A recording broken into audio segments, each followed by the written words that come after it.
अस्सलामुअलैकुम वरहमतुल्लाह। प्यारे नाजरीन, उम्मीद है आप सब खैरियत से होंगे। अल्लाह आपको दुनिया आखिरत में खुश रखे, कामयाब करे और बाबरकत रिज़्क़ दे। इस वीडियो के अंदर मैं आपको बताऊंगा कि अल्लाह के यहाँ महबूब तरीन लोग कौन हैं और अल्लाह के यहाँ महबूब तरीन अमाल कौन से हैं। हमें अल्लाह तबारक व तआला से दुआ करनी चाहिए कि अल्लाह मुझे अपना महबूब बना ले।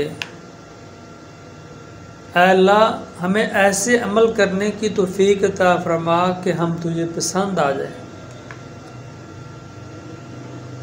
नबी मुकर्रम सल्लल्लाहु अलैहि वसल्लम ने फरमाया,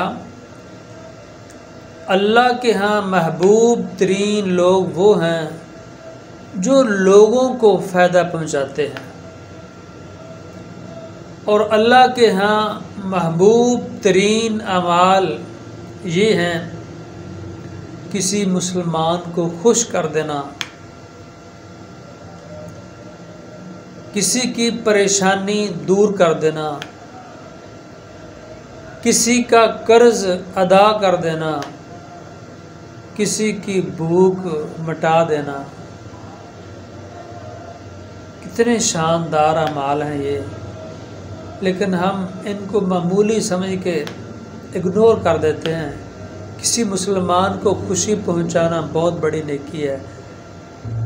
नबी मुकर्रम सल्लल्लाहु अलैहि वसल्लम ने फरमाया कि जब बंदा किसी बंदे की परेशानी को दूर करता है तो अल्लाह तबारक व तआला उस परेशानी दूर करने वाले की परेशानी को दूर कर देते हैं। जब कोई बंदा किसी का कर्ज अदा करता है तो अल्लाह तबारक व तआला उस कर्ज अदा करने वाले के कर्ज को अदा कर देता है, उसके माल के अंदर इतनी बरकत अता फरमा देता है कि वो कर्ज अदा कर देता है। किसी की भूख मिटा देना ये भी बहुत बड़ी नेकी है। किसी को खाना खिलाना नबी मुकर्रम सल्लल्लाहु अलैहि वसल्लम की सुन्नत है।